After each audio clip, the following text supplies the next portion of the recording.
Welcome to another Straight Up Tuesday tip. I'm 𝗤𝘃𝗀𝗀. With me, as always, is Mark Ainley, and with us in person at the 𝗤𝘃𝗲𝗀𝗵𝗁 20-year anniversary party, Mike Lasser. Hello, hello, hello. Mike, good to be this close to you. We haven't been this. We're body to body here. I thought you guys forgot about me. No, I thought come you on. heard about some other tenant advocate group, landlord advocate group, and you let me go. You're my LinkedIn tag. Like you're my go-to whenever we have advocate stuff on there, for sure. I'm just mad. Well, once you said your son Mitch wouldn't be on our softball team, I just stopped talking to you. Okay. So, all right, we're gonna have you talk about Kaiser for a second. We're like, you know what? Let's just do a Tuesday tip. We have Mike here. There's a lot going on with the NBOA, so let's just do a quick State of the Union on all the different fronts here and everything that you're waking up and fighting. So the floor is yours. What's Wow. going on right now? You know, politically on a national level, we're seeing the pendulum obviously swinging in the other direction, and there's all this anti-woke stuff happening nationally. So here in Chicago, we're still dealing with a lot of the more progressive policies on a hyper-local level, yet nationally we're seeing the other thing going on. So it's interesting. But I think what we've seen through our advocacy work is an overall shift, maybe not to the MAGA right, and not that I would want that, but I do see that this whole notion of progressive approaches towards housing is getting a little more sane. We're not sure. We'll see what happens. On a state level, the Chicago Apartment Association really takes the lead. We're part of the coalition, but rent control is always an issue. Obviously, with rents rising and folks not understanding the added expenses that we deal with on a regular basis, rent control, the desire to lift the ban, it does have a foothold. At any time, it could go in a worse direction. And I really thank the CAA with their tremendous team of lobbyists and the coalition they built on that issue. On county-wide levels, there's always taxation issues. Property tax issues are on everybody's mind. There will be an election again for assessor in a couple of years. We had a victory on this. Does the NBOA give out an endorsement there, one way or the other? Or is that coming? Well, not for this upcoming election yet, but we do know that there's there will be a likely a challenge to Fritz, and as there was 2 years ago, the issue that we worked last year, and I don't know if it got a lot of attention and if you guys were on it very much, but it's 318s. It's this notion that if you have a mixed income building, apartments over retail, that if you were over 20,000 feet or something, that your commercial would be taxed at 25%. Yeah, they're reclassifying buildings after you've owned them and jack up the taxes. Correct? Huge. Yes. It had an enormous impact on about 800 properties in the Cook County area. We worked with a gentleman named 𝗫𝗲𝗵𝗁, who's a property tax expert, and we worked that issue. Meyer did the heavy lifting, but we lobbied and found a couple very sympathetic Cook County commissioners, and we talked to Fritz. And, you know, we didn't necessarily want to beat Fritz. We wanted him to reconsider what he thought was the right move about increasing. We won. Of the 850 or so properties that were affected, and these are major impacts on retail corridors. That's what we argued. This isn't just increasing the rents for the property owner or the commercial tenants, the retails who can't afford it. It's forcing that owner to raise the rents on the apartments above, and that's a decimating impact on and affordable housing is hurt the worst. Ultimately, it's been changed so that I think you have to be more than 70% commercial to pay that higher tax. So now maybe only 40 or 50 buildings are affected, or there's over 800 that are now at the regular rate. That was a victory on that level. We're pretty happy with that. And, of course, last year we made a big impact on the Bring Chicago Home Ordinance. We know about that. We also, through our PAC, thought that the school board elections were really, really important.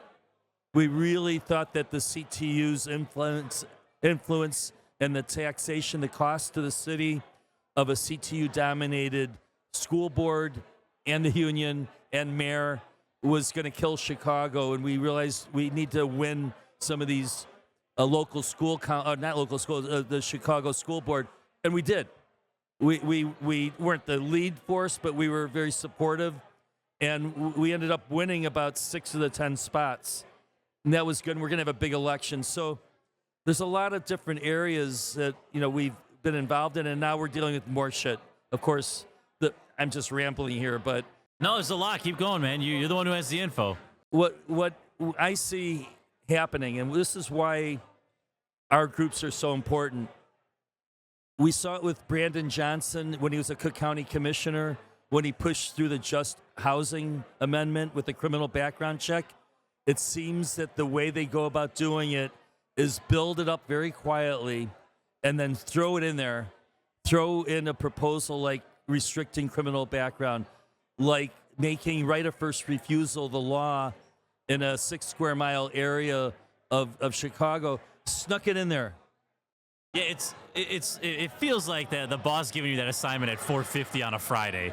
Right, like you're walking out the door and like, oh, by the way, get this to me. Literally. I mean, we might find out I found out about the right of first refusal at a Cub game, Latino real estate investor Latino night, and I got there hoping I could get a Roberto Clemente card or something, and and one of the members told me he's testifying the next day, 𝗍𝘃𝗃𝗀𝗀𝗃, and I'm like, about what? I didn't know about it. It went to the committee on Tuesday, full city council on Wednesday. The aldermen didn't know what the hell it was.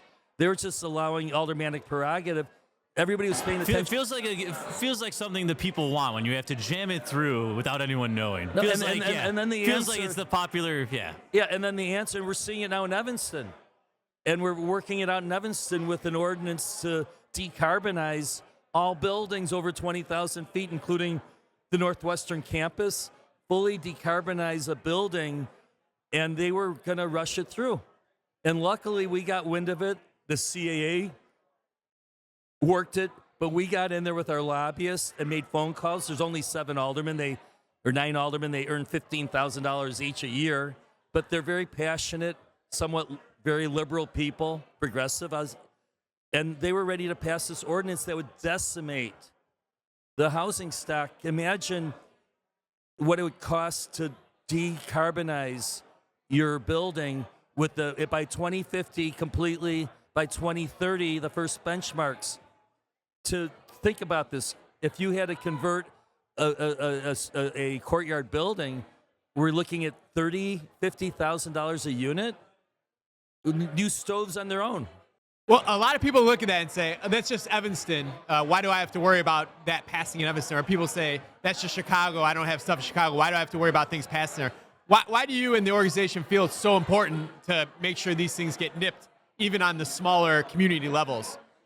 Well, Chicago had a decarbonization ordinance, but it was only on new construction. And that was defeated. This is a scarier model because it's retrofits as well. So, yeah, we're always scared about things because first of all, the impact on the building values in Evanston, if this were to pass, building values would drop dramatically. So how is that deficiency in property tax revenue going to be addressed? It's going to be passed on the rest of us. Secondly, it could spread, just like the Northwest Ordinance with the right of first refusal, which is just so freaking awful. Honestly, I don't really need to be doing what I'm doing. I just happen to be the schmuck that has the time and the ability to do it, and I'm pretty good at it, but I'm not looking for these fights. I'm just not saying, God, I wish they would do something really ridiculous. No, I'd rather not, but it happens.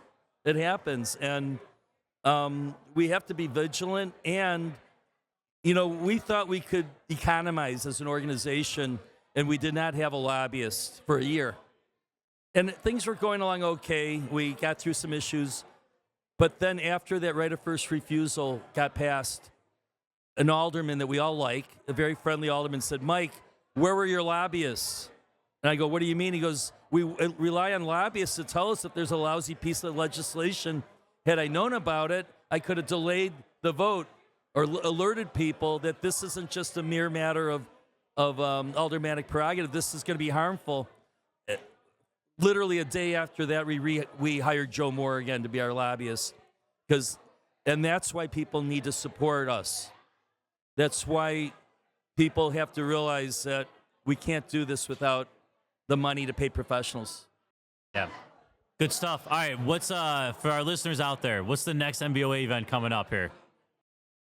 Well, anybody in Evanston, an organization of Evanston property owners is happening. It's called the North Suburban Property Owners. I'm hoping that they will be a member of the NBOA this summer, along with a women's group that's NSPO. That's not that bad. I can remember that one. Yeah. Okay. NSPO, right? Yeah. Northside. NSHP. But I'm open to suggestions. But that's February 20th. But the big one, and I'm going to be asking my friends at Straight Up Chicago if they might even consider supporting the donation on the air. He's got us. Yeah. But hey, listeners, wouldn't you be proud of Mark and Tom if they said right now we're in? I would love to have you on our event committee for 500. But you can cut this part out of the video. We've done way more than that. You lowballed We're yourself. in. I'm lowballing you. We got this. I'm sensitive. I will never be invited back. No, I can look. You were trying to think like, what did these guys give us last year? Shit, what was the number? All right. No matter what, I don't care. We're in. We're in for real. We support you and we All support the jokes aside, message. we're Play in. this video every day between now and February 27th at Lincoln Park at $250. This supports our PAC. So important. And anybody listening, pay attention to your favorite aldermen and their fundraisers. The fundraisers are where you make relationships. If you have a tolerance for the shitty meatballs they serve there and are willing to talk to people, it's really important. And that's what the PAC allows us to do, make friends in the industry. So that's it. Awesome. Mike, thank you. Pleasure to be in person with you. All Appreciate it. Mark, see everyone on Thursday. We'll see you on Thursday. All right.